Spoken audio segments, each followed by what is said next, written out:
What's good? What's good, everybody? It's Milton Spence coming to you live again. This is the fourth installment this year of the Well-Rounded Coaches Corner. I got my boy here, Xavier Durden.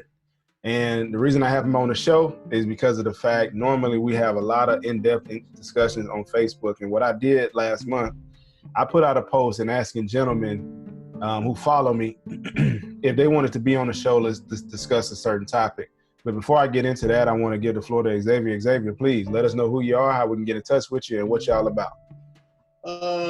First, I'm Xavier. You can find me on Instagram at It's Durden. It's Durden, actually, it's Durden. And I'm just a guy that I make different videos, motivational videos, and funny videos. And I've recently seen that there was a need for men to speak up on certain issues because I felt like we've been unjustly under attack, and mainly by our counterparts, our women. So I was just reaching out to you so we can discuss some of this stuff. I think we got to as men. So he said mainly by our counterpart, which is women. So ladies,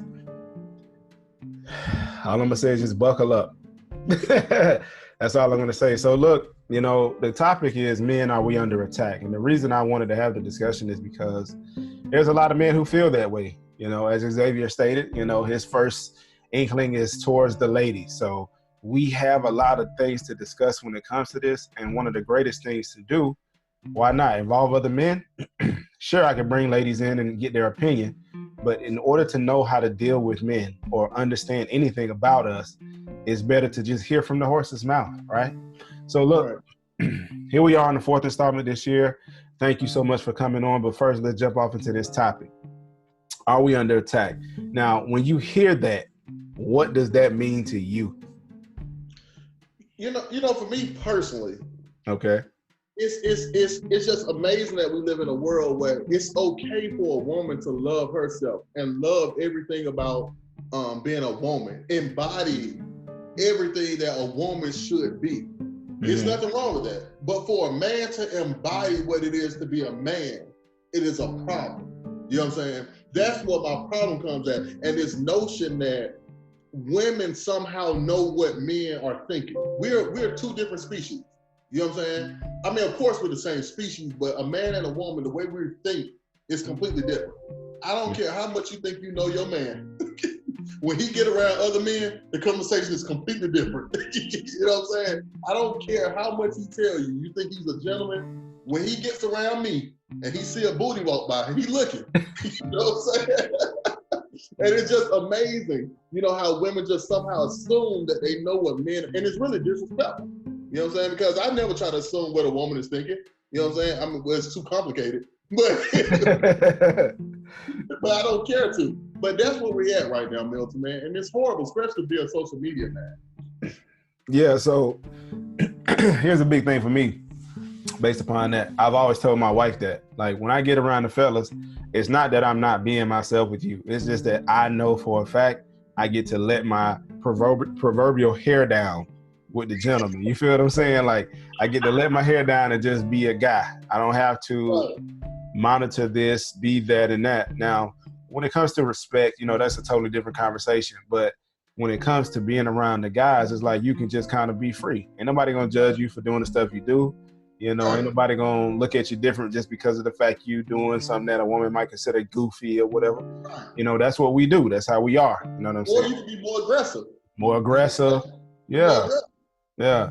And that's my thing. So it's like, it's a balance you have to have, but I also believe that ladies have to get into a position where they understand that men, if they're not allowed to speak on their femininity, right, then that same respect, I'm not trying to say it should go the other way, but there has to be an opening of the door and say, look, I'm not trying to attack your femininity, but I'm trying to let you know from a man's perspective, in order for us to have relationship, in order for us to have anything that's worth having, like, this is how I need, or what I need from you.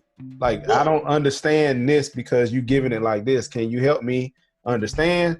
Or can you show it to me in a different way? Like, understand like how my mind works and how yours works is totally different. Well, see, the problem is, since men are being attacked so much, now when I come and put my balls on the table, now I'm looking at it as being sex. You know what I'm saying? Okay. Because we can't have a normal conversation. Because with a normal conversation, it's me looking at it as I'm being exhibiting toxic masculinity. You know what I'm saying? So, but just from saying, from me expressing life from my viewpoint. You know what I'm saying? Like Milton, neither one of us can sit up here and say what it's like to have a period. You know what I'm saying? Because neither one of us have ever been a part of that. So for us to sit here and try to tell a woman what it's like, that would be stupid from us. So for a woman to sit and try to tell me how life is from my viewpoint or how I should view it, to me, it's the same thing as stupidity. And case point, you remember just a few weeks ago, they tried to kill Pastor Troy for him. Right. So then I'm looking at the same people, because you remember I told you, the women are the epitome of insecurity. You know what I'm saying? Yeah. And then looking on social media yesterday, the same people that was trying to kill Pastor Troy are destroying Megan Stallion for what she wore in her video. You know what I'm saying? And you remember we had this discussion, because this is what women do to each other all the time. They judge each other and all that kind of stuff. But you killed Pastor Troy and was like, let these people be, mind your own business. But then you in her business. You know what I'm saying? But that's because of the fact ladies always believe that they can speak on both sides of the coin. They always believe that, like, I can talk on anything I want to type deal. And I think what happens is we have an environment that pollutes that. We have an environment that pretty much makes everybody feel as if it's okay to just air out everything they feel or everything they think without actually thinking first. You feel what I'm saying? Like they just air it out, or they just air out their opinion or go off of whatever they think or feel or whatever, instead of actually using their brain. They only killed what you posted yesterday. Yeah. And the crazy part is, man, you know what? I remember a while back, speaking on Meg, I was like, is she gonna be able to sustain that? You know, like her rap style, the twerking. I'm like, bro, like after a while it's gonna get old. It's like, oh, okay. We already know, like, what's your MO? You coming on stage just to shake your butt, but are you saying anything? I'm down to look at it. Of course you're gonna look, but at the same time, like to a music head, which you are, right? Are you saying anything? Like, you know, after a while it's like, okay. Don't you want to, and I know we about to drill that right quick. Her balls do be all right. You know what I'm saying? It be all right. If you into that nasty stuff, it be all right. Look, she on my workout playlist. That's all I'm gonna say.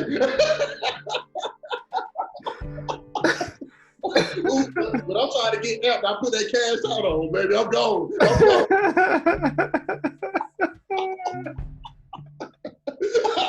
I can live for days when I start listening to that cash out, baby.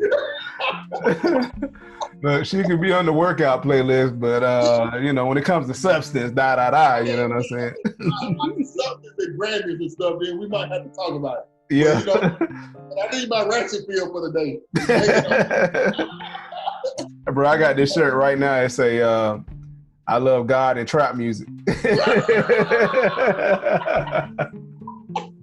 yeah, I was like, for me, it was more so, and the reason I hate doing this, Milton, is because, like I said, it makes it come off as if you're being sexist.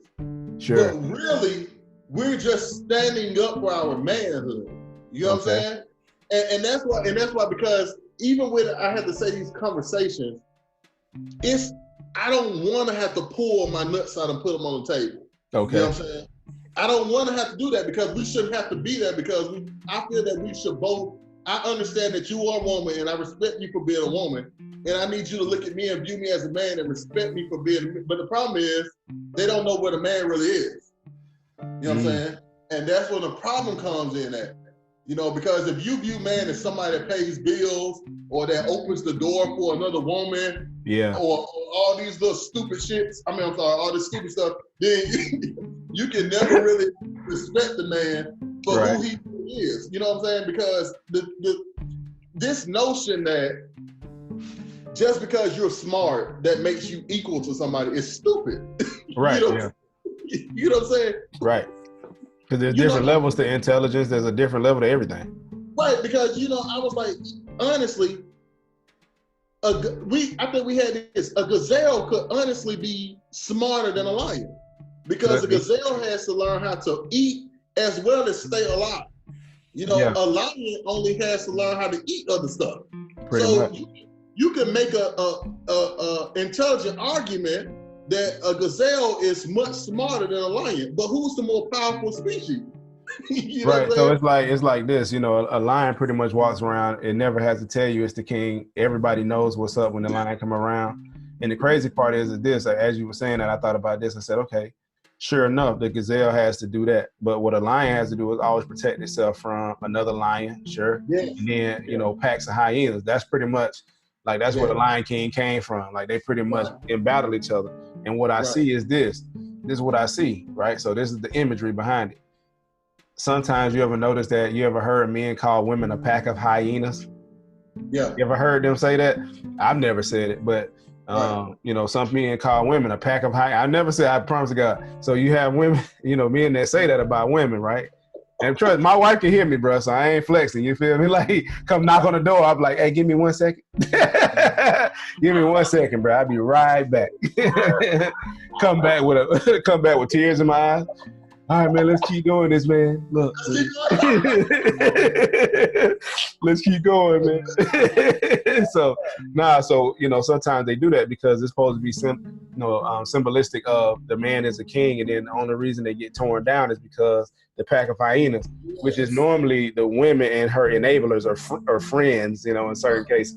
So it's like, I've always said this, you know, women have the power to be in numbers, right? And sometimes if they're not smart enough, what they'll do is they'll be in numbers and all be marching down the same or wrong pathway.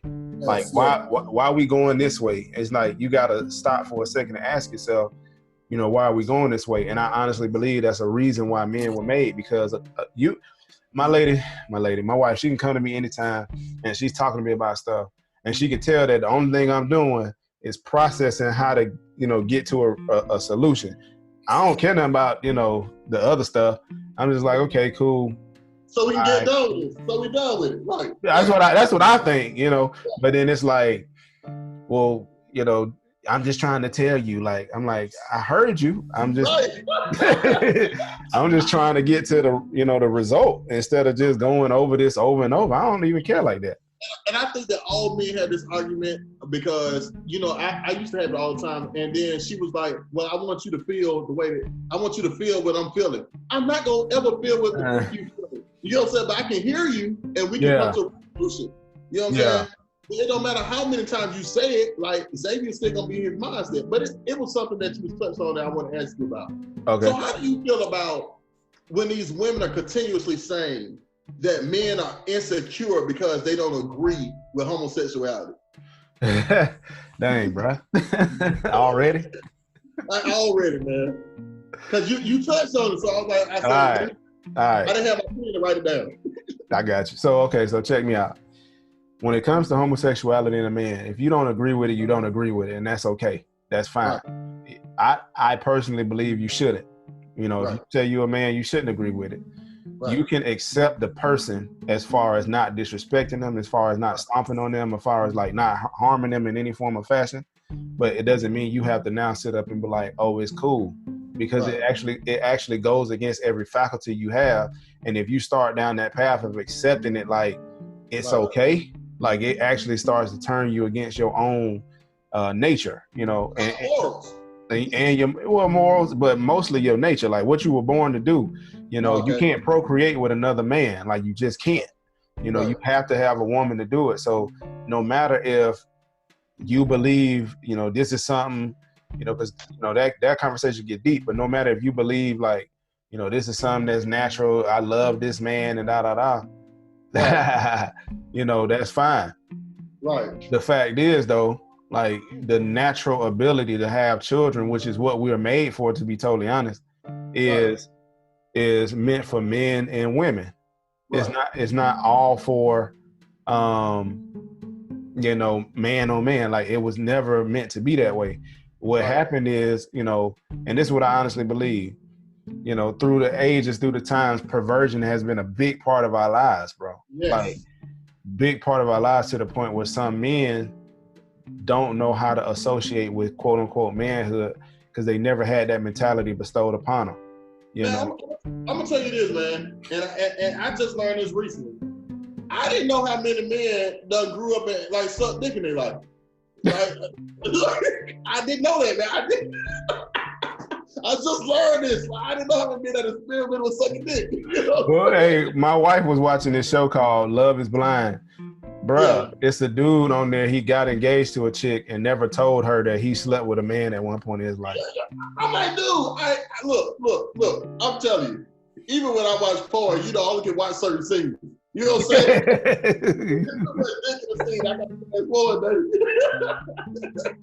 You know, but you know, when I was learning this recently, I was like, I didn't know that this many men done like experimented with that. You know what I'm saying? Nah, I'm good, bro. Yeah, but going to say it, like this why, and I was trying to get to, like it shows how much women like Milton. If I ask you right now, are you gay or not? You gonna tell me yes or no?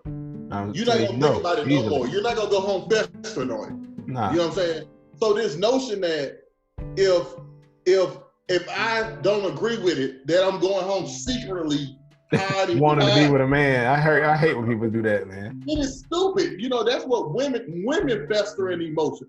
You know what I'm saying? Yeah, that's true.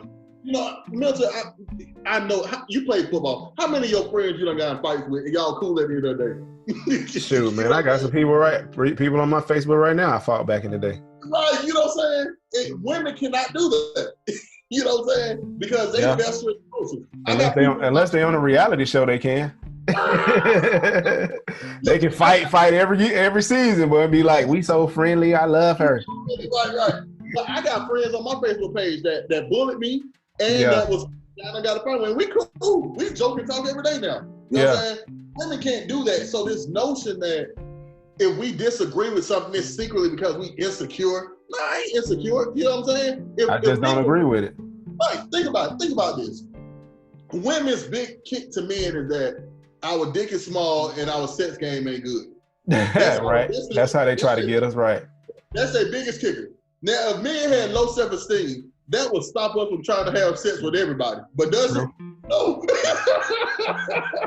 Not even a little bit, bro. Not even a little bit. You know what I'm saying? The only person that can intimidate a man is another man. Another man. Doggone right. A woman cannot intimidate a man. So it don't matter how much you say my dick's small. It don't matter how much you say that my sex game ain't good. It's somebody out there that gonna let me hit it. somebody who gonna think it's awesome. Yeah. And look, and the thing is, shit, you gotta before you find out it's small, I'm already in there.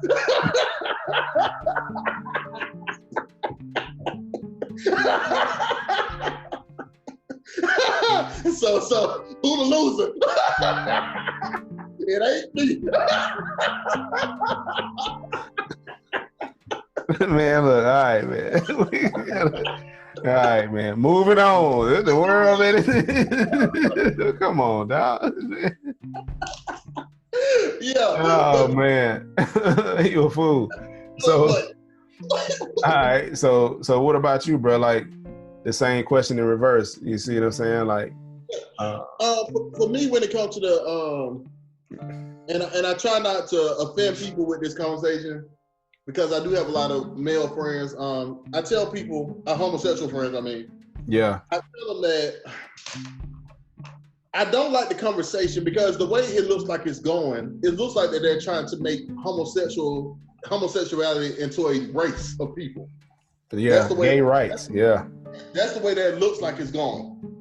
And I tell people, you know, the thing about homosexuality, about transgender, about all this bull crap, you get to play it to your convenience, which is not right. We're black all day, every day. Never can we wake up and say, we don't feel like being black today. But say you're a stud, you still get the discounts for the women. You know what I'm saying? You're a female until you get into the club, then you back to a stud again. So after I don't pay my $40 to get you in, you know what I'm saying? Now you're a stud again. With a transgender. When you get upset, then you want to reflect that when you're a man that's trying to be a woman, when you get upset, all of a sudden you're a man again. You know what I'm saying? Right. Or when you're a woman trying to be a man. When I hit you, now you all of a sudden you a girl again. You know what I'm saying? So it's too much of being able to play both sides that really bother me. And like I tell people, homosexuality only exists through heterosexuality. Yep. If homosexuality was natural, God would have given it a life preserve. But since God did not give it a life preserve, it shows that it has no purpose in earth. Now, we're not talking about the two people. The two people have purpose. We're talking about the homosexual act. Right. Homosexuality has no purpose in the life cycle. It does not contribute to it. So therefore, it's not natural. You know what I asked my wife one day, and she'll vouch to it. I asked her one day, I said, you like me, you love me, you only want to be with a man. I said, why is it that you encourage, homosexuality on the other end? I was like, I don't get it. I said, I don't understand. I said, because it's like, I said, would you want our son to behave in that manner? Oh, yeah. She was like, no. I was like, well, why would you want somebody or be okay or act like, that's something like that's natural? I like, if your son can't do it, which is the closest thing to you, he came out of you. Right. Why? Well, okay, so why is it? It's okay for somebody else's son, but not yours. Like that's kind of contradictory to me. But Milton, it's because we live in a society now where it's not okay to stand on your principles. You know what I'm saying? So if you believe in something, but the masses believe in something else, you're the bad person. Right. You know what I'm saying? And that's the problem with that. Because a lot of people in their heart do not agree with the homosexuality, but the way that society's positioned, you can't say that. But see, I've never been one to bash anybody who's homosexual or whatever. But my thing is being that I am a Christian man, I am a man that follow God. Like, to me, like, it's wrong. And so I've always let people know straightforward. Okay, it has nothing to do with my personal opinion or thought of you as a person, a human being. Right. You cool, but as far as what God says about it, like it's clear as night and day. So you can sit up here and be mad at me, but I didn't write the book. Right. I don't make the rules. I didn't make it where only men and women can have kids. Well, and it's just like, Milton, if I was doing crack and you came to me and said, Xavier, I don't like you doing crack, that don't mean you don't love me. Right, that don't mean I don't care for you as a person, right? Right, it's just you don't like what I'm doing. And that's a society. Just because I don't agree with it, that don't mean I hate you or something. We still cool. I just don't like the fact that you like the butt fuck. You know what I'm saying? Oh, man, my bad. My bad. Man, you a fool. So seriously, man, and that's me too. I'm one of those guys where, look, I'm extremely comfortable with who I am. I know what I am. I know who I want. I know what I want, and I know what I don't want. And I'm all good. I'm all good with whatever you feel like you want to get down with, or however you want to do it. That's cool with me. Like, just don't make me bow down. So let me ask you a question. Here's a real happy, and I was gonna save this question for another day, but I'm gonna ask you. All right. So say God came down today and says, "Men, I understand that y'all are under attack, and I have decided to make a new way, a new efficient way for you to have sex and to procreate, to reproduce without women." How many people do you think will stay married? I'm sure some guys will use that as an excuse. I'm just saying that like so if it came down to it, so where we didn't need women for because of course my boo thing, the girl, I love her, she's like my best friend. So most people, if you're in a relationship, that's your best friend. You know what I'm saying? Should be. It should be. But most people, you in these relationships, if you knew that you couldn't have sex no more, or you didn't have to have sex, would you stay in that relationship with her? But that's tough. That's tough. That's why you with a woman. I mean, you can't escape that. You want that from her. So not getting that from her is like, man, what are we doing? Like, what is this? And you want to know something else? That's another thing. I never understand how women can think it's okay to tell men that they're not gonna have sex with them. That's because of the fact, it is their body. You can't control it, right? You can't be married to me. You can't be married and be holding back the Wawa. You'd be surprised, bro. Man, look, I coach a lot of people, and to be honest, that is one of the most common things. No, it's very common. That's what I'm saying. Yeah. And here's the problem. So you holding back the Wawa. Now I'm going to work, and somebody Susie over here want to give me the Wawa. Yeah. And she telling me, oh, I do it for fun. I do it for breakfast, lunch, snack. Yeah. And you over here like. You over here saying that you over here being starved. Your girl thinks she telling you. That's why I was like, if you don't want to get cheated on, you know what I'm saying? Like, I think that's the first step to getting cheated on. To telling your man that you can't get none. You know what I'm saying? For me, because I like to have sex, I can never be with somebody that told me no. It just won't work. Well, you know I would say this to that. All right. You get married to a woman. If y'all have, like, we got kids. Yeah. Some nights, bro, no matter if I do or want it, I also have to be a little understanding if she been with the kids all day and I might have just slid in the crib while she been here all day. And I'm like, I've been waiting on this, and all she been wanting to do all day is get a break from the kids. And I'm just like, well, wait a minute, I went to work too. You know what I'm saying? Like, I'm tired too. Like, but that's how the male mind works. So what I done is this. I said, okay. Yeah. Has it ever been a time where you didn't feel like doing it? Of course. Okay, but when it's time to go, you ready to go. If it comes to that, yeah, for sure. It's the time. I remember, man, I broke my leg. You know what I'm saying? Yeah. And she was like, she ready to go. Well, I'm ready to go too. But you know what? That goes, all right, so that goes to the difference in the species too. You know what I'm saying? You know what I'm saying? But my whole thing is, you ain't got to partake in it. Shit. Hey, look, the most natural thing, though, is the fact that men want to spread their seeds. That's what we want to do. And like what we do is we don't know, and a lot of times our problem is that we don't even understand our own sexuality. We understand sexuality as it relates to a lady, not as it relates to a man. So we think our sexuality is just hump anything that moves. You know what I'm saying? When we actually are way more than that. Right. So when you say our sexuality, what do you mean?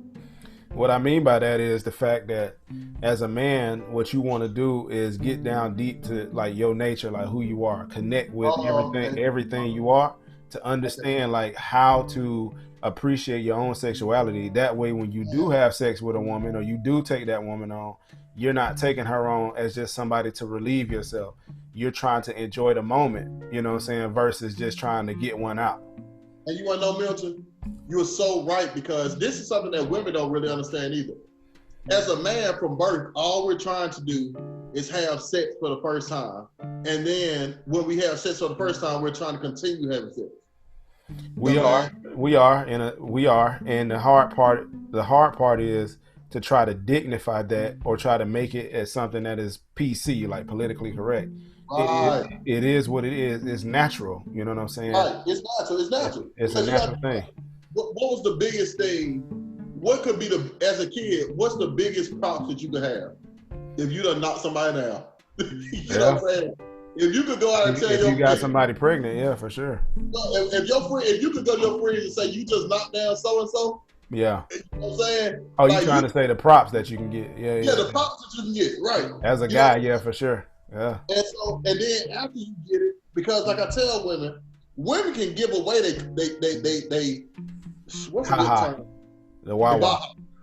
Like they can give away the Wawa. Men, we gotta work for it. You know what I'm saying? Very true. You can easily, when a woman is on a drought, she don't have to be on the drought. You know what I'm saying? If a man on the drought, it's because he just can't get done. For real. And then another thing too, man, is like with men, our biggest issue is that,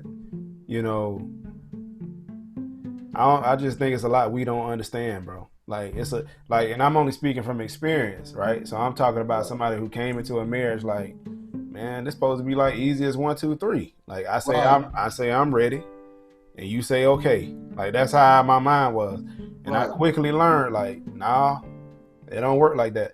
Now, when we first got married, yeah, I mean, it was like, 1, 2, 3, let's go. You involve the children, bro.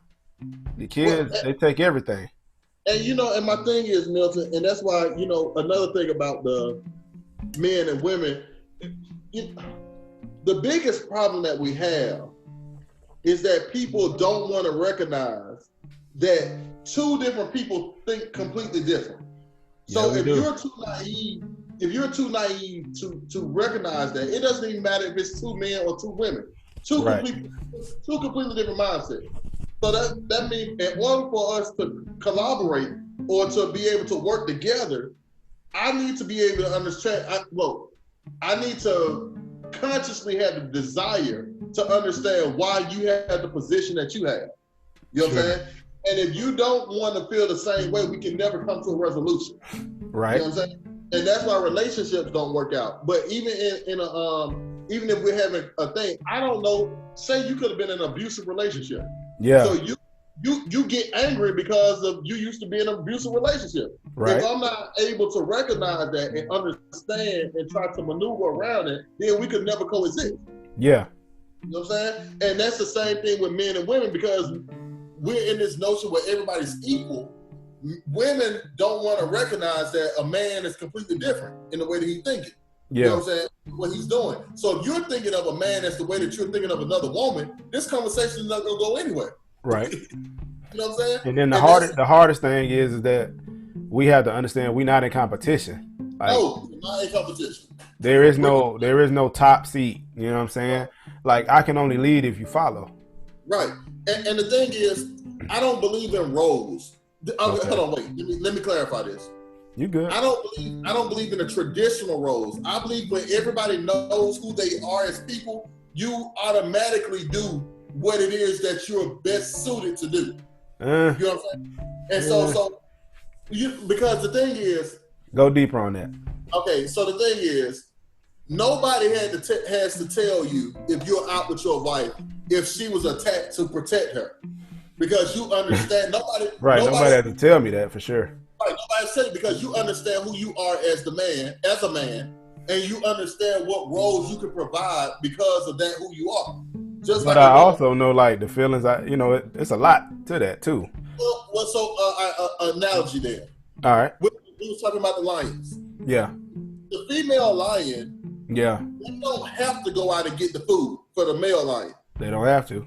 No, but they understand that if this male lion is not fed and strong, if another male lion comes in and attacks him, then their life drastically changes. Oh yeah. So they willingly go out and get the food so they can keep him strong, so that he can roam the lands and protect their way of life. See, they're working as a team. It's not competition. You know what I'm saying? But because we've been taught to look at it as competition, is the reason why we're in this predicament. You know, because if that male lion comes and kills the other male lion, not only is he gonna take over, he's gonna kill the cubs, and that's the way life is. When the man is not in charge and another man comes in, he imposes his way of life on our women, and that's the situation right now. You know what I'm saying? And the hardest thing to really get is the fact that we as men and women literally have the opportunity to do something great here. Yes. We have the opportunity to say, all right, so relationships with us are going to be different. How? It's not that we're going to rebel. It's that we're going to figure out that once we're in a relationship, or once we're in a bond or a partnership or whatever you like to call it, you have every mean and every right to do everything possible for each other. Like, like I asked my wife one day, I said, and this matter came off wrong. I know it did, because we got in a little spat about it. I know it did, because, You said, I know it did. Yeah. But I said, you waited till I got home to tell me that this screw was out or something. I said, I asked her straightforward. I said, now you claim that you were independent and used to live by yourself and used to do this and do that for yourself. I said, so you trying to tell me you couldn't screw that in? Now, it came off really harsh, because in my head I was like, I don't go to the roles thing when it comes to washing dishes, cooking, I don't do that. So I don't want that to become a part of life. Like, oh, you the dude, so all you gonna do is this. You know what I'm saying? Like, what? I mean, you limited me, like trying to think that this is what I fit. That's Now, all I can do. right? Like, but if I'm like, if there's something, and I told her, I said, look, I know many women who can cut grass. I know many women who can paint. I know many women who, I said, many women who install satellite dishes, for God's sake. Many women who doggone do go under houses and do all kind of stuff. You know, I said, just look at the military, for God's sake. Like, you got women who do all type of jobs in there that is typical male jobs, quote unquote, right? I said, so when it comes to gender roles or whatever, I said, that to me is a myth. You know what I'm saying? Yes. You know, I said, because as men and women, our biggest thing is togetherness, like, you know, equality. Go ahead, bro. Well, it's similar to that stupid junk about women. See, and they take this the wrong way when they say that women mature faster than men. It's completely taken out of context. Right. What they're saying is from the body size, because it's no way you can determine who's smarter unless you go to every woman and every man and put it together. So that I hate that thing about women are smarter than men, because it's no way to gauge that. You know, even, and I hate, and people don't understand this. When people are saying that these are statistics or a poll, they're only taking a certain number of people. Exactly. Sample size, right. There are 1 billion people in this world. You know what I'm saying? Over 1 billion. And they'll take probably like 2,500 and then come up with statistics over it. Yeah. And say scientists say. You know what I'm saying? So, Bill Nye the Science Guy said. Bill Nye said, so it must be true. What the reality is, when they say women mature faster than men, it's in bone structure and physical. Right. That's right. So that's why when you were in middle school, people that you tower over now used to be taller than you. Yep. You know what I'm saying? Because women were mature, their body matured faster. Because if you think about it, this is the dumb part on that. Who is given more in life to get set up, to get to start life? It's women. Whether it be from the government or the family. Yes, sir. A mom and dad is more inclined to get their daughter a car and to give them money before they give their man. You know I'll tell you what's funny. If a dude is raised like that, the first thing he's called is soft. Yeah. You know what I'm saying? He's soft. Because he's spoiled.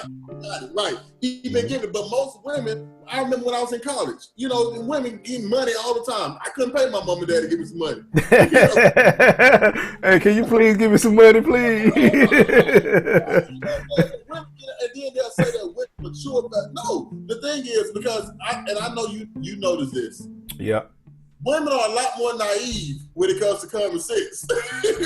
You know. Now, okay, it depends. It depends on what age bracket you're talking about. Not necessarily. It depends on certain things. You know, like certain women can pick up on things by instinct that we normally don't, you know, or we ignore. You know what I'm saying? Like, all right, so let me give that example.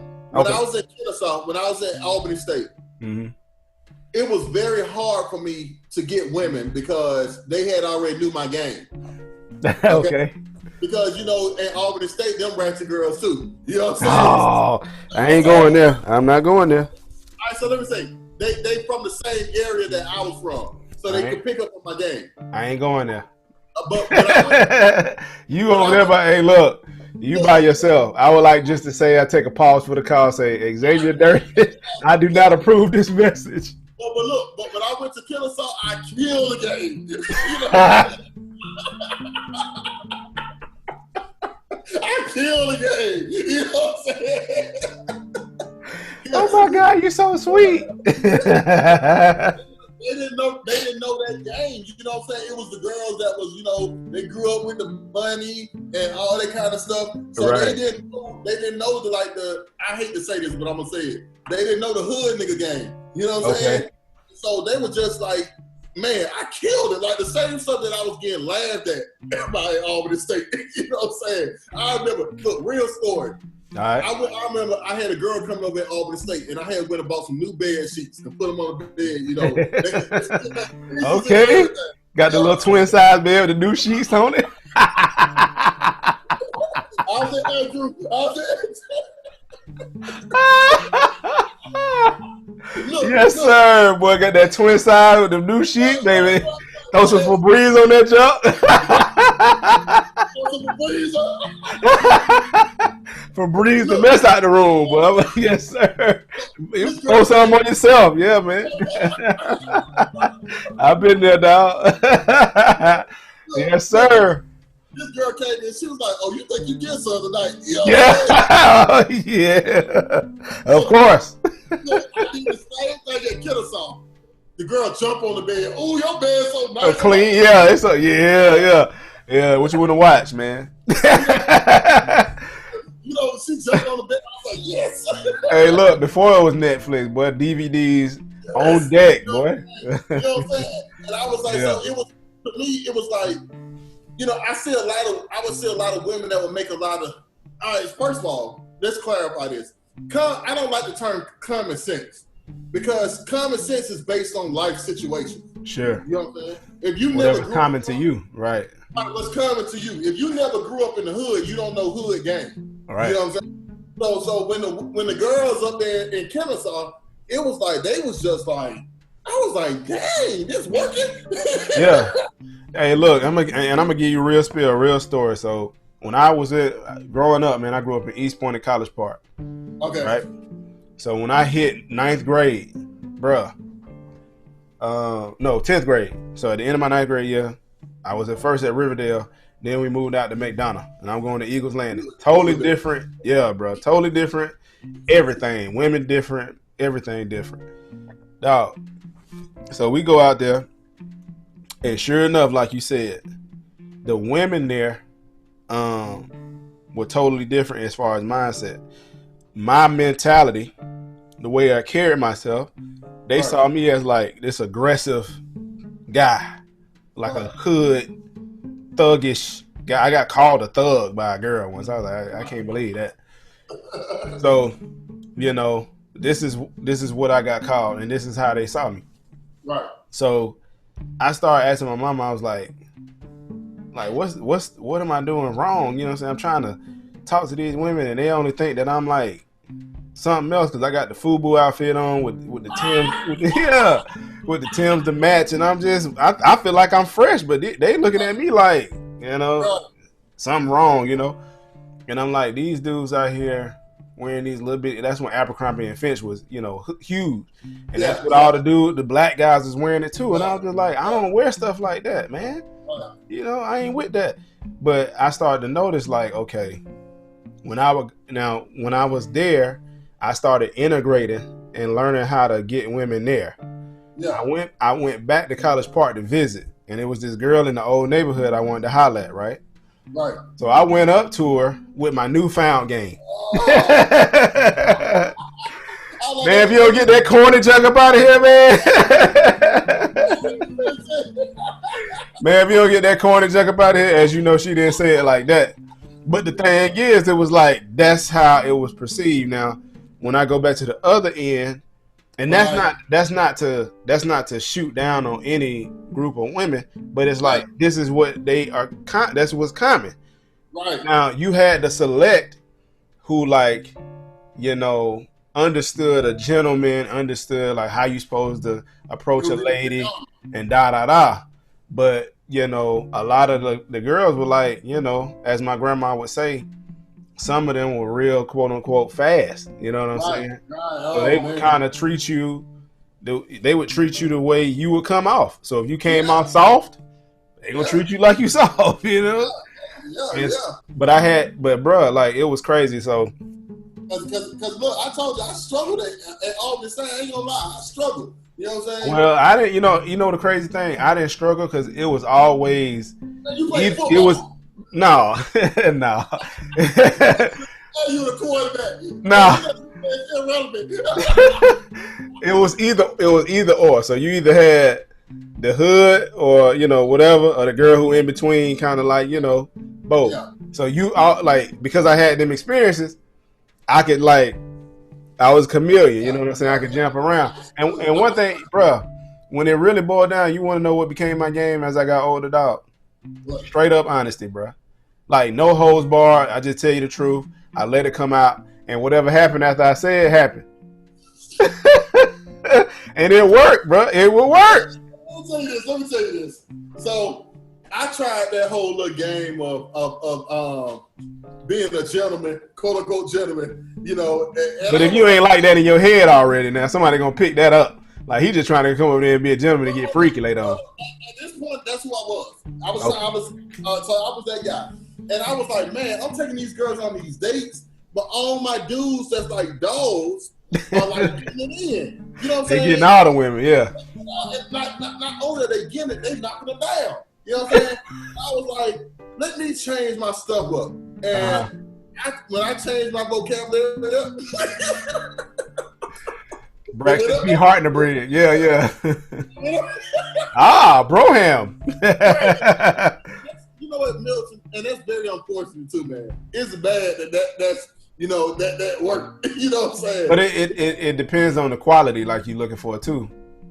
Well, what I think is that women can sense confidence. They can. And it takes more confidence to say something rude than to say something nice. You know what I'm saying? Or it takes stupidity. Yeah. I done met a bunch of stupid quote unquote player. They be dumb. Like, man, you stupid. Ain't pulling nobody. Got all the game in the world, but can't pull nothing. You know, the thing is, I'm just myself. You know what I'm saying? Gotcha. I don't try to, like when I talk, I'm talking myself. Like for me, and I hate to say this, but I'm gonna say it. I love the bitch word. You know what I'm saying? Okay. Let me tell you this though. When I get angry, I don't cuss. So I always tell women, which one would you prefer? The man that can say the bitch word throughout his day, or the man that holds it inside and says it when he gets mad at you?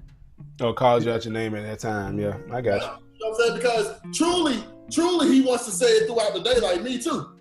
You know what I'm saying? But for me, yeah. Now for me, I don't cuss when I get angry. You know what I'm saying? Because my thing is, I know that trigger words. So if I say something that you don't agree with, then you're gonna shut down. You know what I'm saying? And I'm trying to win the argument, so I don't want you to shut down. I need you to stay with me. So I never cuss. But people look at me funny because I say the bitch word during the day. Yeah. But when I'm arguing, any woman that's been with Xavier will tell you he does not cuss. You know what I'm saying? And I say, which one would you prefer? The man that's holding it in, because he's being fake. I'm being real. You know what I'm saying? Yeah, so that's it's more important for you to be yourself, because women can tell when you've been confident or not. Or if you being fake, yeah, for sure. You being fake. You know what I'm saying? Yeah. But I know we dropped a lot of knowledge that we probably shouldn't have dropped tonight. Maybe. Who knows? You know what I'm saying? I know it might be some men out there that might be upset with us. Hey, man, whatever. Live your truth, man. Live your truth. The truth is, the reality is, like, it's a whole world to men that women just don't understand. And the women that do understand it are the ones that's killing the game. They killed it. Because they understand who we are. Now, right. Hey, so let's check. Let's go back. You said about so we talked about this before off camera. Discuss with us about anger.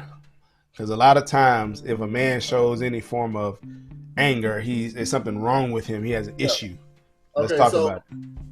With anger, I think both of us discussed, because both of us have had anger. You know what I'm saying? And first of all, what we discussed, it's nothing wrong with having anger and rage. Okay. The problem comes in your actions because of that anger and rage. Sure. You know what I'm saying? Anger and rage are normal parts of life. But when you don't have self-discipline, you act out on those emotions. So the thing is, because men have testosterone, because men are cocky and arrogant people, you know what I'm saying? It's no way that me and you can be competitive and be cordial at the same time. Now, of course, after it, you can try. Right. But doing it while we're competing, I'm trying to beat you. It is nothing cordial about that. No, you know what I'm saying? Now, afterwards, we can shut it down and be cordial, but there's no way that we can be who we need to be as men and not have certain emotions. But the problem is, we live in a society now where self-discipline is not taught. You know what I'm saying? Sure. Right. So just because I'm angry, I get angry if somebody put mayo on my burger. That don't mean I'm gonna get back there and slap the shit out of her. You know what I'm saying? You know what I'm saying? But if you ask me how I feel on the inside, I'm angry right now. You know what I'm saying? Yeah. But through self-discipline, you learn how to control it because unfortunately, I grew up in a verbally abusive household. And so I had a lot of rage and anger inside of me. And I was miserable as a child, and so every day I honestly thought that I was living in a dream. I thought that this was a dream. Yeah, this can't be real. Yeah. I was like, this can't be real. It's no way God would have put me in this situation. Like, are you serious? Are you for real? Like, no way. It's no way. Especially when you know that you're genuinely a good person. You know what I'm saying? And so I had to learn how to control my anger and rage. And I went to jail. Found myself kept going to jail for fighting. And finally, I had to learn that I can't keep placing my blame or using other people as a mechanism to justify my bad behavior. Right. At some point, you have to take control of your life and start to use the self-discipline that's available to you in this world. Everybody can control who they are. You know what I'm saying? You just have to be able to acknowledge it. Oh, my head looks shiny on this one. Man, come on, man. But at some point, you got to be able to realize it and have self-discipline. But yes, because I remember you telling me about the anger that you had. Like, how did you learn how to control yours? The way I learned how to control it, well, first and foremost, I've done some things in the past, bro. Like I didn't know I had that in me to get so mad that I could do that. Yeah. Things that I'm not proud of to this day. Right. You feel me? And the way I had to learn to control it was because I knew if I didn't, it would land me somewhere else that I don't want to be. Because one time we were in New Orleans, me and my wife. At the time, we were just boyfriend and girlfriend. So I brought her to New Orleans as I was living out there, working. You live in New Orleans? For a little bit, yeah. Okay. Yeah. So, bro, I brought her out there, and it was the Essence Fest. No, the Essence Festival. So we were walking downtown New Orleans, and we were walking, and this guy who was standing over to the left was like trying to holler at her or whatever. Yeah. So I looked at him and was like, "She good." He good, like shut up, because he just kept going, and I was like, bro, we good, like this my lady. I was trying to I thought he was didn't know we were together, because when we were walking, she was looking at stuff and I was looking at stuff, right. So probably he thought she was by herself, and so I was like, bro, look, all right, she good, bro. All I remember is he said something very disrespectful, and in my the anger, right? That rage, bro. All I remember is next thing you know, I was in his face. Yeah. I don't remember how I got there, because I remember I was down the road and he said something, and all I remember I was in his face. It was I blacked out, and I knew at that moment I was I got to get myself under control, because if I don't, I'm gonna end up hurting somebody, and then end up hurting myself, jail time. And at the time, the reason I was living in New Orleans, because I had took a job with the railroad, and they were paying me good money to do the stuff that I was doing, just being the man that I am, bruh. But if I put on my resume, sometimes I have fits of rage. I might end up, might end up overturning a table or two. You know what I'm saying? But see, Milton, the thing is, men are gonna have that anger and rage because of the testosterone. But when you're raised like a woman, you don't embody those emotions, so they come out sporadically.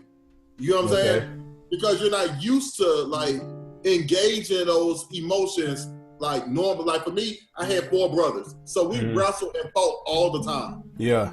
So it was really, for me, aggression was normal to me, versus somebody that grew up maybe in an environment where they didn't have that aggression all the time. So Right. then, Like I grew up in a household where it was me and my sister and my mama. And I would love for football season to come around. so you Cause can that's when play I out. would let that out. Exactly. Right. You know, so yours came out more sporadically versus you had Yeah. just embodied who you were. You know what I'm saying? And I remember when I was at Albany State, and this is something that it's not too many things that I can't let go, but this is one thing I have never been able to let go. So I got in a fight with this guy. My roommate stole my laptop and went and sold it. You know what I'm saying? Man. Right, because he used to be a weed head, and he used to always come up short and need money. Okay. So I'm working in the cafeteria. He comes, and I was like, "Hey man, I know you stole my stuff. I give you till tomorrow to go and get it back." You know what I'm saying? And so he thought, so he looking at me. I ain't got no tattoos. You know, I'm not a quote unquote thug. So they think that, you know, those are the things that make you crazy. You know, but it's not. Right. Being mindset. You know, so the next day he come, I'm at work. He was laughing about my computer. I jump off, so we decided to go. I was like, all right, cool. I was like, let's go down to the river. What was it called? The Flint. I was like, let's go down to the Flint. You know that big old hill where the gazebo was? Yes, sir. So, we go down there. Man, I destroyed this guy in like 20 seconds. You know, like I was like, and I blacked out, man. That fight taught me something too, because I could be in jail today because of that fight. You know what I'm saying? Because I had never seen somebody's body shaking before in my life. You know what I'm saying? But that wasn't the rest of the story. What got me was his friends decided that they were gonna jump me. So I wasn't mad at the boys that jumped me. It was one particular boy that looked down on me, and I can never forget that look. You know what I'm saying? Like he was better than me at that moment. Mm-hmm. And you know, and that's kind of like the stuff that, you know, like we were saying earlier, only a man can really get to a man. Yeah. You know? And it's that look that I've never been able to forget, and I want to forget it. You know what I'm saying? And I want to be able to move on for it. But for me, honestly, I want to fight him. To get it out, yeah. To get it out, you know, because it was the man Milton. It was the way he looked at me, like he was sorry or something. Yeah, you know what I'm saying? And I wasn't ever able to get that back. You know what I'm saying? And that was something that really got me, and it was something that built anger inside me. But I had to learn how to. That I just suppressed. I can't say that I've let it go. I have not let it go, but I've suppressed it. You know. Right. But you know, as men, that's what testosterone is, man. You know what I'm saying? It's a reason that men are more reckless than women. It's not because we're stupid. It's that we're always trying to do something that we're told we can't do. We're trying to show off that brawn. Yeah, you get what I'm saying? You said that, bro. Bro, we got to show it off, dog. We got to have that power, man. Got to show you we got power. Look, think about it. Think about how we used to play basketball. Then when two girls show up on the court, how they everything changed then. Yeah. We was friends till she showed up, partner. I'm sorry. Yeah. You cuss out your best friend for, and then when you leave, you're like, man, you know, it wasn't nothing like that, dog. I was just trying to get that shawty, man. I was telling people one time, I'll never forget. One time I was at the park. We was playing basketball. We was at Kennesaw, and we was playing basketball. I was with my best boy. And today the game just got real heated, man. And we was just talking shit. Like, I thought we were about to fight. Yeah. But when the game was over with, shit, we had to ride back to the apartments together. You know what I'm saying? So we back cool again. But during that game, you would have never thought we were friends during that game. But only men can do that, though. Only men can do that. You know, and that's the thing. So, you know, if I had to come up with something to like summarize it, you know, our conversation, it's just that I wish that women would, instead of trying to tell us who we are, try to understand who we are. You know what I'm saying? Okay. And if you try to understand or try to acknowledge that we're not the same, we can communicate a lot better. You know, but also understand how much we are, and this is what I took psychology of women, right? Right. When I took that class, I was in there. I was the only guy, Real talk. Wait, time out. Why you took that class? What you mean? Hold on. What you mean? So you didn't know that that class? Bruh, I took it because of this, right? No, seriously, what I wanted to destroy in my head was that same thing that you said earlier. Women mature faster than men. The whole notion, because all I've heard all my life is stuff to make me believe like maybe I'm subservient to ladies. Maybe maybe I should be here, or if I want to be here, then I have to force my way. So I wanted to like destroy all of that. So I took the class, right? And I remember I was in there one day, and I wouldn't say much. I'm always like in a learning situation environment. I don't say much. I'm always taking in knowledge, taking it in. So finally one day the professor, she stopped and she was like, "Let me ask Mr. Spence, from the perspective of a man." She was like, "What do you think women, or what do you think a woman is," or something like that, she said. And I told her, I said, "I honestly think men and women are just alike. The only thing that separates us is genitalia." And I said, just to be totally honest with you, I think a lot of the notions, or a lot of the women, even in this very class, and I said it like, in all honesty, I was like, I think a lot of the women, even in this very class, the reason they're trying to find a separation between the two is because they don't even understand the masculine side of them. They don't understand the feminine. They understand the feminine side and they embody that, and that's fine. But they don't understand the masculine side. I said, there's a reason why we're born with the both chromosomes, and I said one outnumbers the other, so your genitalia at that point is separated. I said, but you ever notice sometimes I said this is the weirdness about how God is, right? So I'm a guy, obviously, and my mother is a woman. I said, but if you look at us in the face or just in the eyes, if it was two pictures side by side, you couldn't tell which one was which. I said, so God tried to let you know, even in the smallest ways, I made you so y'all could co-join, right? Yes. Not be so separate and then try to come together and say, I want to be married, all the while trying to hold on to what's called individualism. And I think that's what's being preached so much around people, like individualism. And I'm like, yo, get yours. Bruh, I'm like, look, the best football teams that I ever played on, we had this one thing, and it was called camaraderie. Like we had one thing, and it was called camaraderie. We all were one.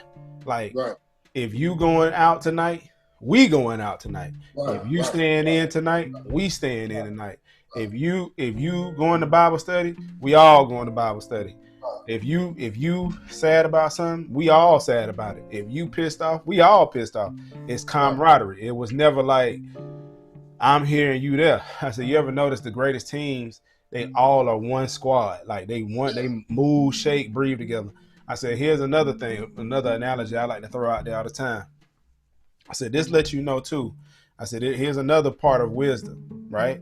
So when you ride on a motorcycle, you ever had a girl on the back while you're on the motorcycle?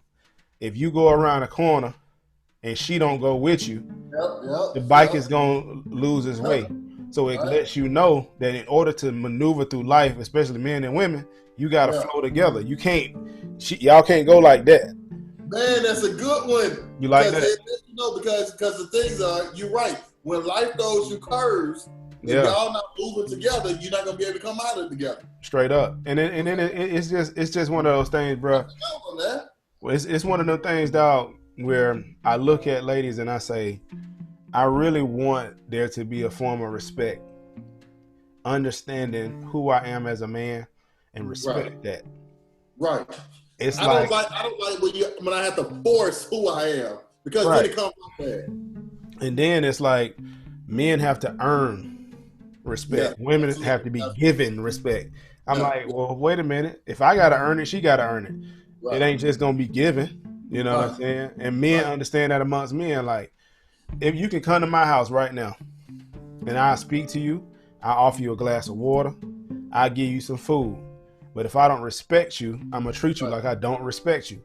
Now, as a man, if you gain my respect, you're gonna get more than a glass of water. I might break out the expensive liquor for you and give you a little something, but you didn't know it was there the first time because I don't know you like that. There's no respect. And Milton, that's why a lot of times men love their best friend a lot more than they can love, because their counterpart. Yeah. Respect level is so far that. Yep. You know what I'm saying? Because like men are the only people where me and you cannot see each other for years, and then we can see each other on this day and we can pick up like it was just yesterday. Basically. You know what I'm saying? And because of respect, we always want to give each other respect. But it was something you said when you was talking that I want to ask you. Go ahead. Do you think that you've been in locker rooms? I've definitely been in locker rooms. For sure. Do you think that women could stick in a football locker room? It depends on the woman, man. You think, okay, so you think it's a woman out there that can make it in a male locker room? I don't think she can make it, but I think she can stand it for a little bit. Like after a while, she'll be like, okay, this is kind of getting like, it's no holds barred here. We're going to say what we say. We're going to, I mean, I've seen guys that I know today, they'll preach about, people evolve, but they'll preach about, respecting LGBT and all that stuff. Bro, we was just in the locker room. You was calling people faggots and all kind of stuff, dog. I mean, you was literally calling people like all the worst thing, and you was in the locker room playing like you was homosexual too. But you gotta think about it, in a locker room, it's just all testosterone. All of it, stinking everything. Right, stinking. It's just coming out of our pores, man. Right, it is just the worst of everything that's in the man. Yes, sir. And so my whole thing is like when I talk to women that think that they could be a man, I was always wondering like, could y'all really stick in we just gonna say a football locker room? Any locker room, bro. Any locker room, man. Yeah, because you gotta think about it. When you in that environment, if you're weak, it's gonna get picked up on. Okay, so I had a teammate, bro. This man would talk so much trash, right? He talked trash, but everybody knew he was soft. That's the only reason he was talking trash. So one day we just ganged up on him, bro. We took him by his underwear, right? Took him by his dang on jock, bro. I mean, his speed girdle, bro. Lifted that man up, put him on the locker, man, and was swinging him back and forth and slapping him in the face and everything. Let me tell you, one time I remember I was talking shit to some upperclassmen, right? Yeah. So I was in ninth grade. I never forget this shit. So we get on the school bus. I'm talking shit to the football players. I mean, the epsilon. Man, this guy bit me up on the school bus and started humping me. To let you know, like he was dominant over you, yeah. He said, if I was to, I could F the S out of you right now. And look, I couldn't even move. Do you understand how embarrassing that was? And I was like, look, a woman couldn't handle that. You couldn't handle that. You know what I'm saying? Like, he literally pushed my head, and he had my head. He had his hand on the back of my neck. What in the world? Hey, man. Hey, look. And look, I learned a big lesson. Do not talk this. Look, so if I was never into that, so I ain't never really do that. Yeah. But I had one dude try me like that, and we fought, bro. Like, we fought heavy, bro. Like, I tried to, and that's my thing. So, like you said, that day it scared you because you never seen somebody body shape, bruh. I'm here to tell you, dog. Like, one time I got in a fight with a guy, and I swear I tried to take that man's head off his body. Like, that's how like angry I was. I was like trying, like, he was how some dudes when they can't fight, they just want to tussle. Like, they can't throw hands. They want to try to wrap up and all this stuff. So he came in, he trying to tussle and all that. So I let him come in. I just scooped him, bro. Right. Scooped him, dumped him. And when I dumped him, like, I just remember, bro, like, I had my hands around his neck, and I was squeezing so hard, like, you could see, like, he was really like, okay, I can't breathe. Like, I'm not fighting no more. Like, I can't, like, you hurting me. And the thing was like, I was like in my head, like when I was squeezing him, like in my head, it was like, yeah, like, you know what I'm saying? Like, kill this thing. Like, it was crazy. Like, and when I it was like somebody tapped me, was like, let him go, man. Let him go. Please let him go. You killing him, man. Like, let him go. Bro. And when I got up and I walked off, like, I just remember I was shaking, like, cause I was so like angry, bro. Like I was like anybody can walk up and they just going, you know what I'm saying? Like, and that's how I was feeling. And the crazy part was, it was like, I just remember I went to my room. I went home. Excuse me. This is when I was in high school. I went home. And I remember I walked in the house and my mom was like, what's wrong with you? I was like, nothing. And I just went upstairs, bro. And I jumped in the shower, dog, like almost with my clothes on, bro. Cold water, like trying to cool myself out, dog, because I was like fuming, bro. Yeah. And I got a call that night. I got a call and my coach was like, that young man almost pressed charges on you, just to let you know. I talked him out of it. He was going to press charges. Said, you would have been in jail. Yeah. You need to get yourself together. Like, it's like stuff like that. You know what I'm saying? Like, that kind of kept me. And that's why I tell women, when you have boys, you gotta have them involved in something where they can get that energy out.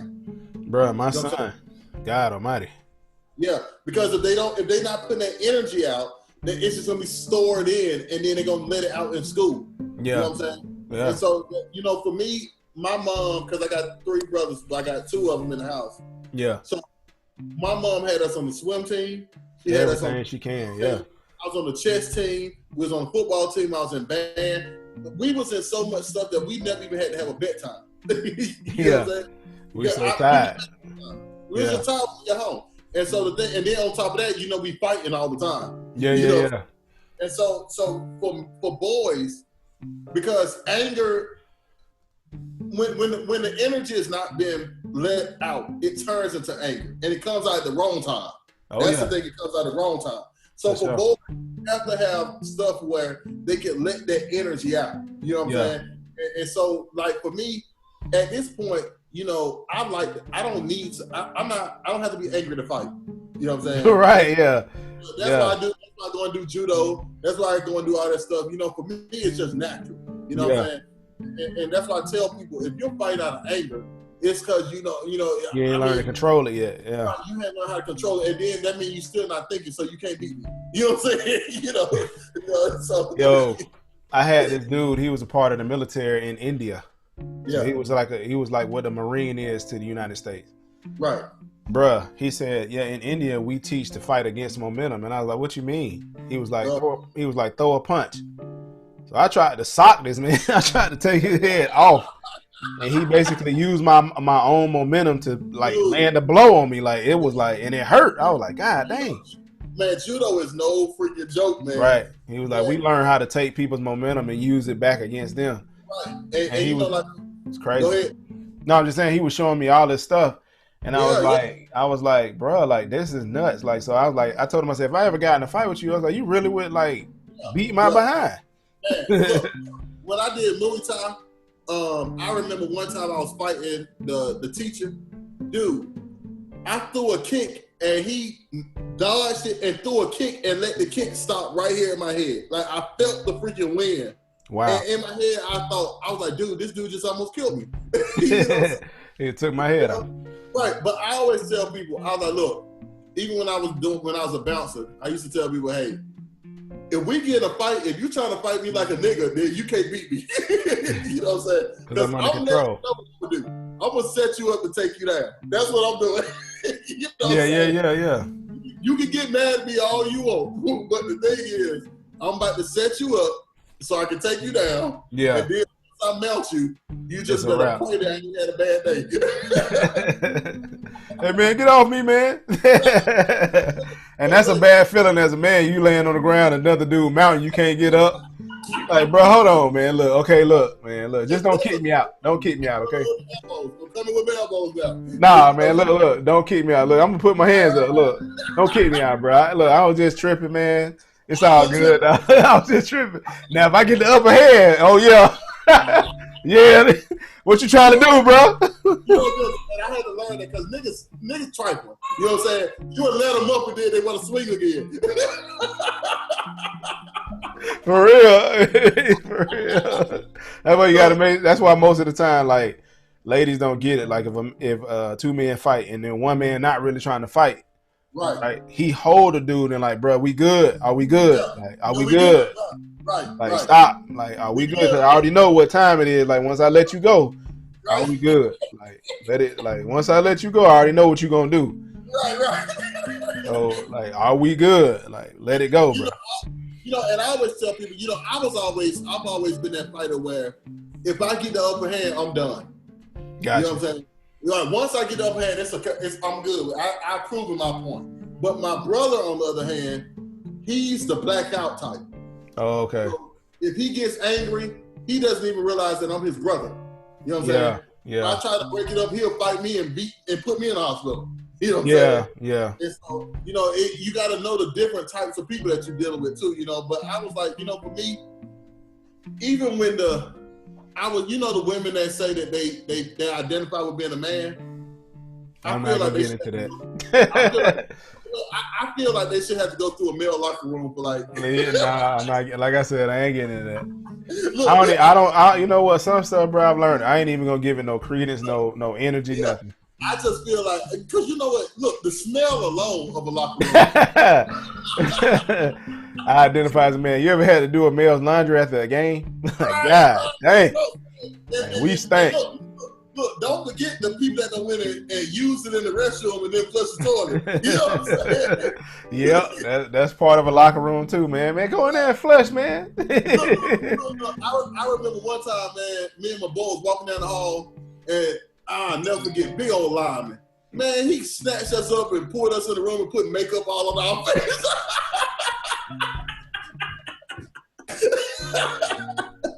You know what I'm saying? And all you think in your head is, man, I can't wait till I get stronger. Exactly. I can't wait, man. I can't wait.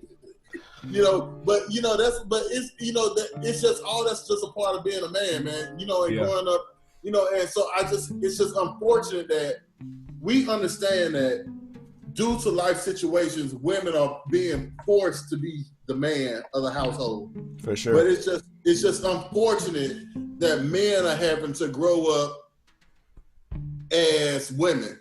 You know what I'm saying? And when I say as women, I mean with the female ideology. Because they're never learning how to control that anger that me and you was talking about. Right. They were never able to let it out or to learn how to let it out the way that they should. So it's never been natural to them. You know what I'm saying? They're taught to embrace the softer side of things. The softer side. So then when they get angry, they're like, what is this? Yeah, it's foreign. You're right. And that's why I've always said, with my son, like when we play or whatever, like I don't try to take it easy on him. Like I beat him down, just so he can get that feeling. Seriously, so he can get that feeling like, this is what it feel like to get your behind whooped. You know what I'm saying? Like this is what it feel like to not be able to move. Like this is what it feel like. And then Milton, the biggest thing about that is, so when he does get angry, he's able to go through that thought process of is this what I'm gonna do right now? Do I want that feeling that you just gave me? Because I remember whenever my dad would come home, we would attack him every day. Yeah. And he would just beat us up and wrestle with us every day. You know what I'm saying? So he came in the house, you're not gonna even be able to drop his stuff. You know what I'm saying? But the thing was, he'd have to wrestle 2 boys every time he came in. But the thing is, we learn through that. When you get in an argument with somebody, you go through that thought process. Do I really want to fight right now? Yeah, because you already know what's gonna come with it, the pain, all of that. Get hit. You know what I'm saying? Because I had a guy that told me the other day, we had a dispute over a Facebook post that I put. Okay. And he was talking to me. Well, you from Atlanta? Yeah. He was talking to me like a West Side dude. Okay. and I was talking to him, and I was like, "Hey, man, why are you talking to me like this? Because I'm trying to resolve the situation." Mm-hmm. But he kept saying stuff like, what the F is wrong with you and what you trying to do? And I'm down with doing anything. And I'm like, you know what I'm saying? Like those are fighting terminologies. I'm down for anything. Oh, okay. Right. Well, what time you trying to meet then? Right. And I was telling him, I was like, hey man, I'm not trying, even though I'm down with doing that. Yeah. I'm like, we're supposed to be friends. I'm not trying to take it there. You know what I'm saying? Mm. And then he said something that really got me. He was like, I said, hey man, do you want to just meet up and we fight? Will that make you feel better? And then he was like, nah, man, we too grown for that. No, you ain't never too grown. You know what I'm saying? We too grown until you was just talking noise. Oh, okay. Right. The whole thing is, you know, it's people in the gym that's way older than me that be whooping my ass every Tuesday and Thursday. You know what I'm saying? Either you in shape to fight or you ain't. You know what I'm saying? Right, yeah. But the whole idea was, you know, the way that we would communicate with each other. And I had to tell him, I was like, hey, man, you talking to me like we back in school on the west side or something. We supposed to be cool. You know what I'm saying? Let it ride, yeah. Right. When you start saying stuff like we can do whatever, then I'm like, whoa. I'm take that as, okay, well, what time? You know Ain't no space and opportunity, man. Right, space, and I was like, the thing is, because I care about you, I don't even want to fight you, dude. You right. know what I'm saying? And so if it's, because I was telling him, if it was a misunderstanding, then let's talk about it. You know, we don't have to go through this notion that you're trying to go through. Right. You know? But, you know, that was me making it through my maturity point at this point in my life. Right. You know what I'm saying? Because before, I feel you. I wouldn't have been able to do that years ago. Yeah. And the thing is, I never did a lot of talking. Somebody want to fight. I don't got too much to say. Let's go. Well, because for me personally, I feel like, this is about to sound bad. I feel like fighting is the only way to resolve things. And let me tell you why I say that. Okay. Men and women can argue for years and years. And never even squabble, yeah. And never squabble, but you can have one fight. And that's the end of it. Yeah. You know what, man? I was thinking about it, man. That's it. I'm good. You know what? You might be right, Bill. You know, man, I was thinking about what you said earlier, man. Yeah, that's it, man. I think about it. Yeah, I think about it, man. My jaw swole. I was tripping, man. But people can argue every day. You know what I'm saying? For because sure. the reality is we have this false reality that peace solves things. Talking things out solves stuff. It does not. You know what I'm saying? Not all the time, no. No, to a certain degree. Let me change to a certain degree. The world is ran on violence. It's not ran on talking. You know, people don't respect America because we're so peaceful and we're so cordial. You know, they respect us. They respect the military. Right. You know what I'm saying? Yep.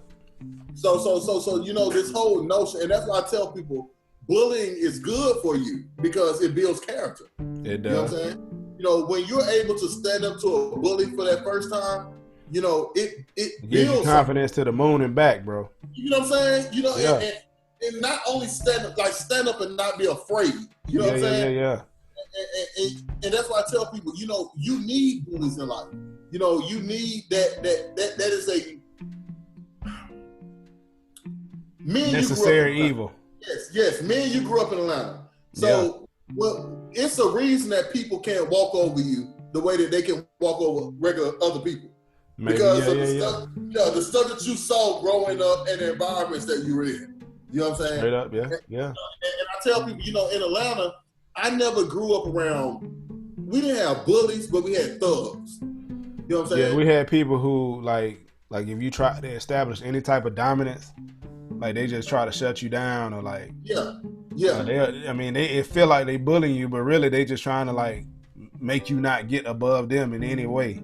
Right. About your clothes, push on you, jump you, all kind of stuff. You know, we had people where I knew that, okay, as long as I can stay away from this guy, I'm good. If we steer clear of each other, I'm straight. Yeah. Right. But if you walk down the wrong street tonight, then we got a problem. He might have something to say. That's true. Yeah. I mean, it's like knowing who the people are, but at the same time, you know, this is where I'm at with it. You know, as far as the subject, right? So being men and being under attack, I think we are, and I think we are mainly because, like you and I have expelled upon, we just not really understood species. Yes. And we're only understood.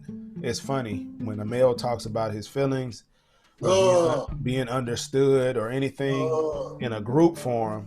You know, ladies come in and try to always flip it back to, well, what about us? And I'm like, there's always everything for you. Like, you got everything for you. Magazines are for you. Movies are towards you. Everything is for you. You have everybody looking out for your feelings. Right. And it's funny you say that because even in relationships, I remember when I was in several relationships, when I would say what's bothering me, it's looked at as a joke. I must be on my period today, or something's wrong with me. Yeah. You know.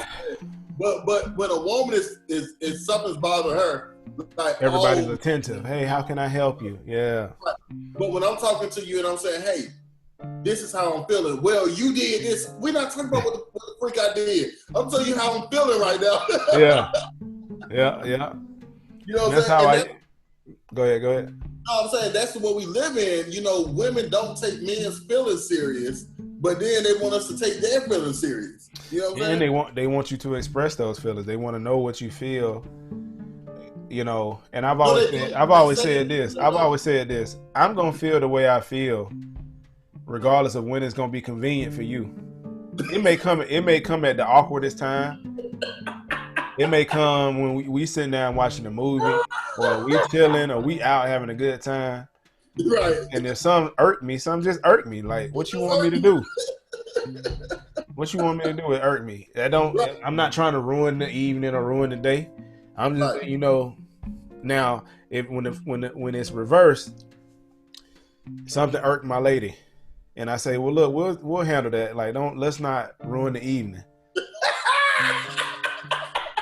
Why did you say that? You know, because if you say that, now it's like, well, don't you care about what I feel? I'm like, yeah, but there's a time for that. Now, something.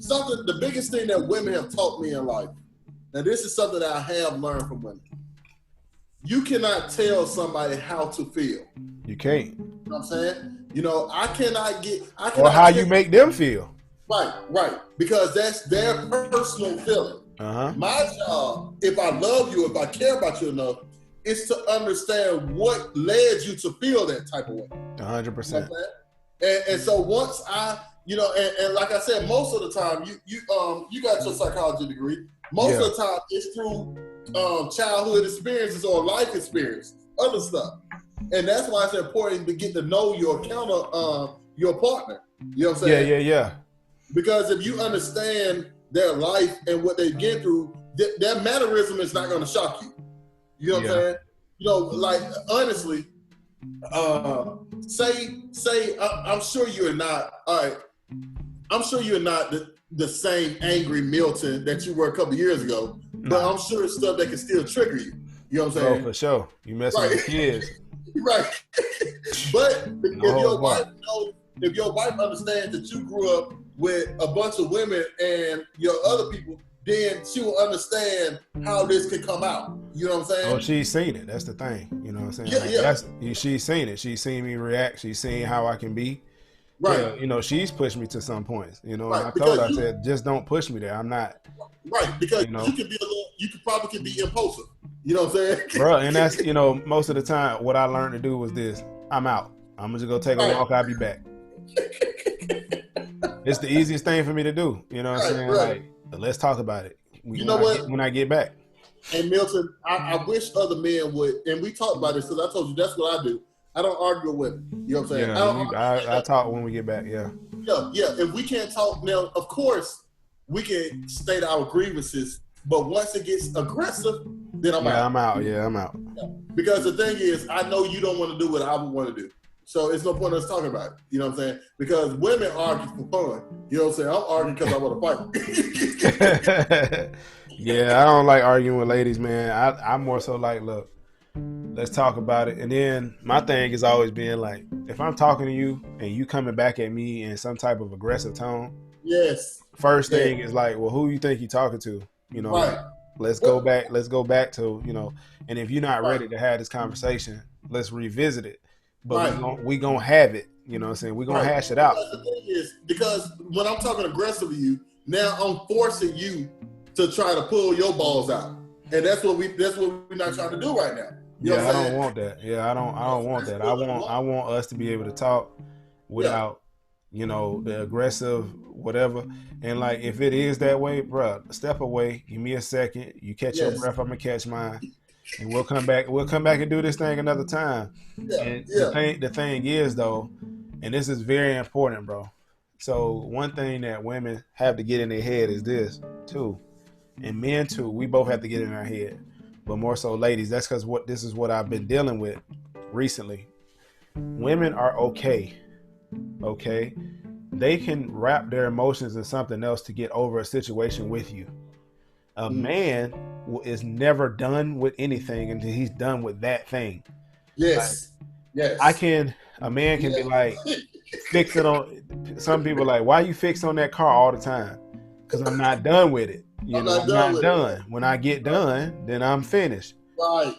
A lady can be like, I'm over this and move on to something else. And if you leave the man with his emotions and leave him like with it undone, y'all gonna get into something in the future. Yeah. And what he wasn't done with then, he gonna bring that junk all the way right there. And whatever anger he had that festered up to that point, it's gonna come out right there. So it's like you can't make the man, like if that man trying this, and this is one thing I've always said. If that man is trying to talk to you, be grateful. Because I have two totally different sides of the spectrum. I never met an in-between guy. Right. He's either gonna talk or he's not. He's not gonna talk. Right. There's no in between with us. We on gray area this thing. Right. So either he's gonna talk to you or he's not. It's your best bet when he's talking. Yes. You know, whatever you feeling, feel it. Right. But let that man get it out. When that man shut down, he gonna shut down. And when he shut down, and this is one thing I've always led women to understand. Your father raises you. The man who you are with don't. Yes. He ain't your daddy. So you got to be with him as he is. Your father is a man to your mother. Right. He's not her father. Right. He's a man to her. He's your father, so he's going to be a little different. He's going to father you up and love you up and raise you up. And I used to hate it when I would see men go to the father of the girl. I'm going to do and I'm going to treat her the way you treat it. Like, bruh, no, you're not. You're going to treat her the way you treat her. And you're going to respect her. You're going to give her all you can. But you're not going to be her daddy. Right. Because there's only one room for that. There's only one area for that. But you can't take over that. You didn't wipe her ass. You didn't help her. You didn't do none of that. You weren't there from the beginning. Right. You'll never have that connection. You'll never have it. So I told my wife, look, man, you know, I get it. You grew up spoiled. I didn't. I grew up working for everything. Straight up. You want to eat? Go out there and rake them leaves up. Right. You want to play your game? All right. I need this and this and this and this and this done. Right. Nothing's given to me. Ain't nobody telling me I was extra special in the world was just around. No, sir. Life was not rainbows. You know what? Look. I'm laughing because that's so fucked up because I ain't had nobody tell me that either. It's just the truth though. But see, we talked about this already. Right, we talked about this like this is how men are treated. Yeah, you know. That's just how we treat it. Like nigga, go out there and work. You know. Yeah. It's just how it is. Man has to find his own kingdom. You know what I'm saying? You got to build it. Right, and I was telling you, that's why you have so many women in church because women are always looking for leadership. You know what I'm saying? Whereas a man is always looking for his own kingdom to have his own thing. Right. You know and the craziest thing too is, I got a lot of people like I've told when you are in a position to lead, what you must understand is you cannot lead those who will not follow. Right. Like there's some men out here trying to press these women to be on their team and all of this. Like, bruh, do not press that woman. Right. Let her roll, man. Well, she's my wife. What about this? She's your wife. Okay. So before y'all got married, she understood in order for y'all to have a successful marriage, she would have to roll with you and y'all would have to roll together, right? Like most people before they walk down the aisle, that's something that you both agree on and understand. We're going to do this. We have this goal. Right. Y'all get married and the game changed. No. But you want to know something though, Milton? The reality is, and we talked about this too on your other thing. When you're doing what you don't have to ask people to follow you. If you're doing it, but here's the deal. This is one thing I had to learn about leadership, right? Especially in a marriage and especially with a woman. It don't come easy. That lady, that woman is supposed to understand that a man will come to you as who he is. You have it within you to birth the leader out of him, Right. if he is trying his best to be said leader. Yes. It's not that you are going to control him, or you should try to control the man. It's you're supposed to help him come into who he is and be 100% of the man that he's trying to be. Like, you have to see him the way God sees him, and not see him in the light bulb that you want to see him in. Yes. You because feel me? think about when we was talking about the anger thing. You know, I'm sure your wife, even though she can make you probably angry as hell, she could also make you happy as crap too. Yeah, she has that. Yeah. And she has that ability, and that's what that counterpart is. Because, all right, so look, your wife can get angry, but she can never get as angry as you can get. You know what I'm saying? You know, and it depends on what. Now we're not talking about that you mad. It's the depths of how mad it can go. Because if you get angry enough, you can physically cause serious damage to her. Right. You know what I'm saying? And so, but because of who she is as a woman, she can also calm you down to make you not even have those thoughts anymore. Yep. And that's what you want out of a woman. That's, you know, for me, because, you know, I always tell people my perfect woman is somebody that can help me rationalize things. Because a lot of times I can be very sporadic. You know what I'm saying? So I need somebody to say, hey, Xavier, I know this is what you're feeling right now, but let's think about this. Yeah. You know? And that's what you want out of a partner. You want somebody to balance you out. Because think about if your wife had that same anger that you had. Y'all would be dead or in jail right now. Right. But the thing is, like, eventually too, like, as a man, one thing you have to do is, like, seriously mature. Oh, yes. To handle every part of, like, who you are and what y'all about. Because if you don't, and if that lady becomes tired, then she'll resent you, and because now you're dependent on her. Yeah, you don't want that. And she don't want that either, because, I mean, if you start depending on her, she'll just be like, well, really, I don't have no purpose. I'm not helping you. I'm pretty much raising you. I'm being your mama. Right. Now, you're right about that. You're right about that. Yeah. And, but, you know, Milton, my dog, keep coming in here. She ready to go to bed now. Well, we'll wrap up, man. I mean, it's been good. We almost got two hours. She keep pushing the door open.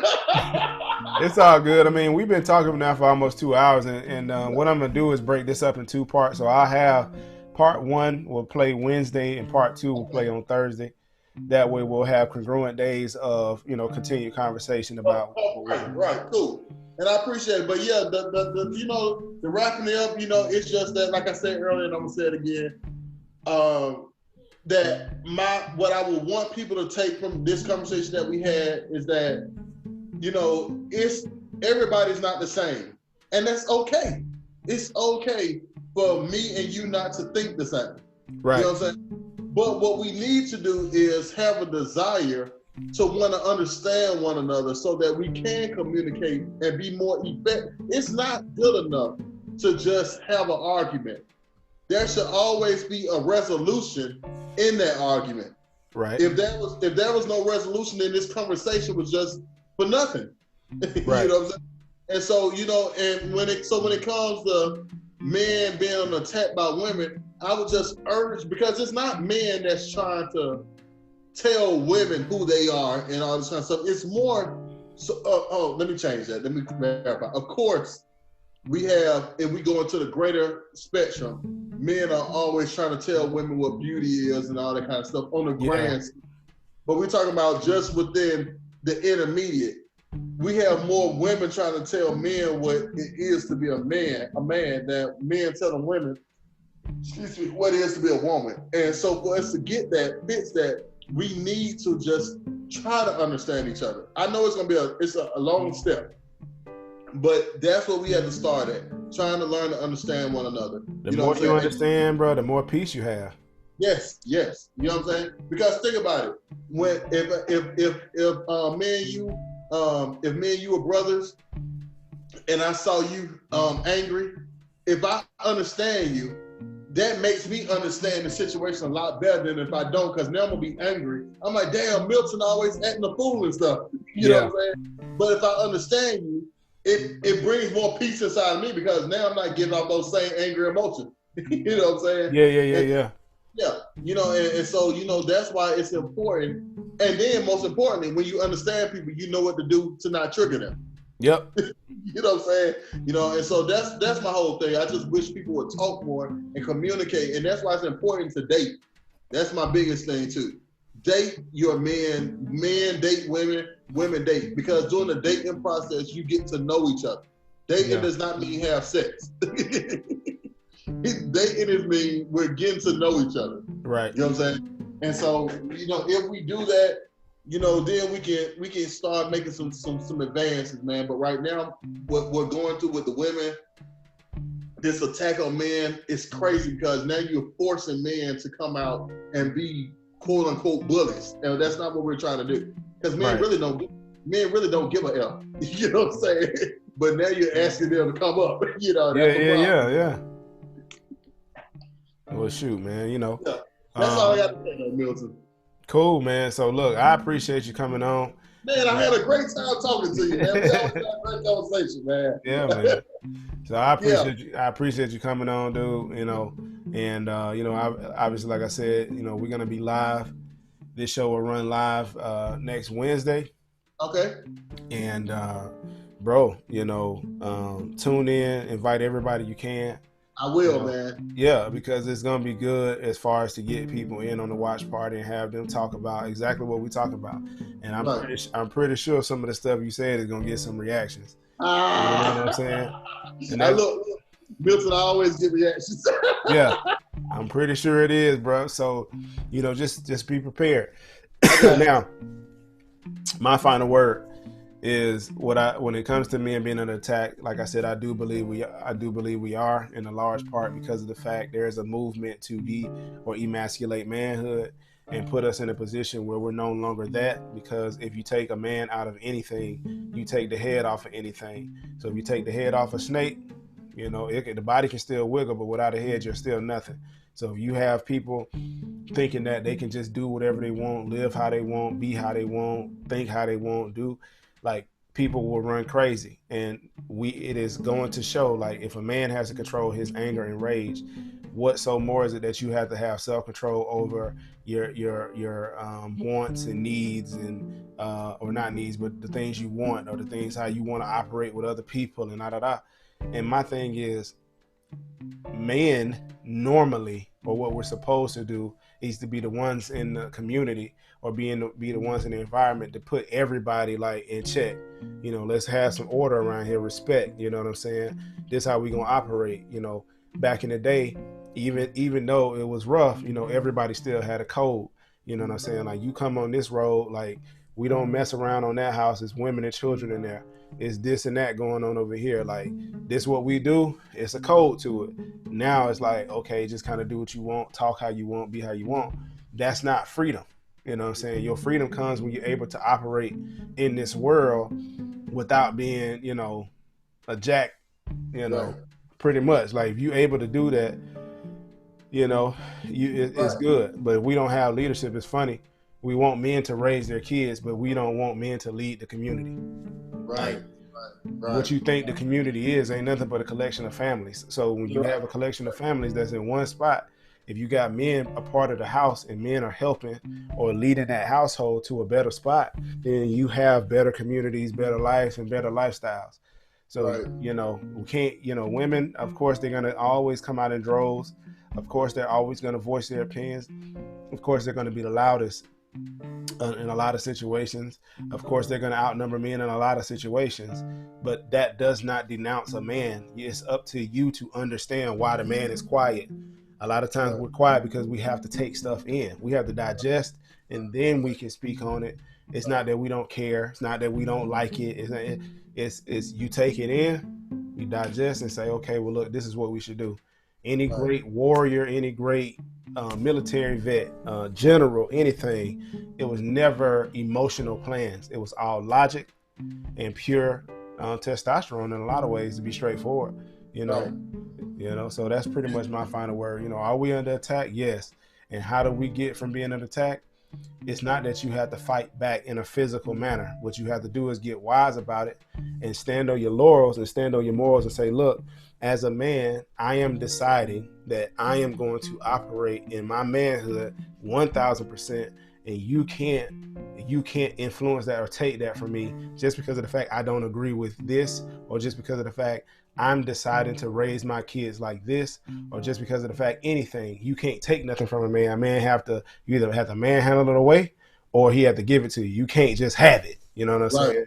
So that's why I think we have to get as men and stop being subservient to everything and everybody, every song, every artist, everything. We got to get to the point where we lead in the community and stop playing. And it's one thing I just want to pull up. I know you're not, or maybe you haven't seen it. Did you see that the white boy that's the drum major?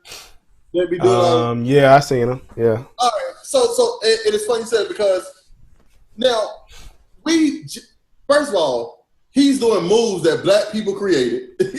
Fam, yeah, they doing stuff that I seen other bands do. Yeah, Fam, you Jackson State have been doing it forever, but yet we're making him rich. You know, because we don't support our own like that and all the time. You know, and that's why you said, well, we got to lead in our community.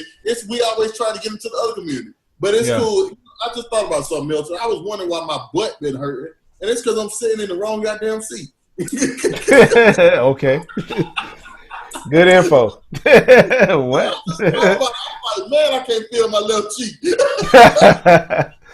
Man, it was great talking to you. We got to do it again, man. I appreciate you. No, thank you, man. Thank you for coming on. And most of all, dog, you know, just keep doing what you're doing. Put out those videos every day that you do, you know, genuinely the way you do.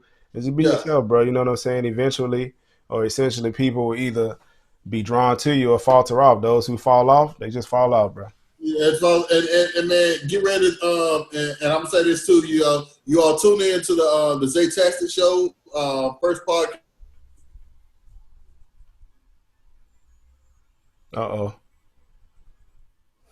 I promise I ain't do that on purpose because he started promoting this show. Hold on.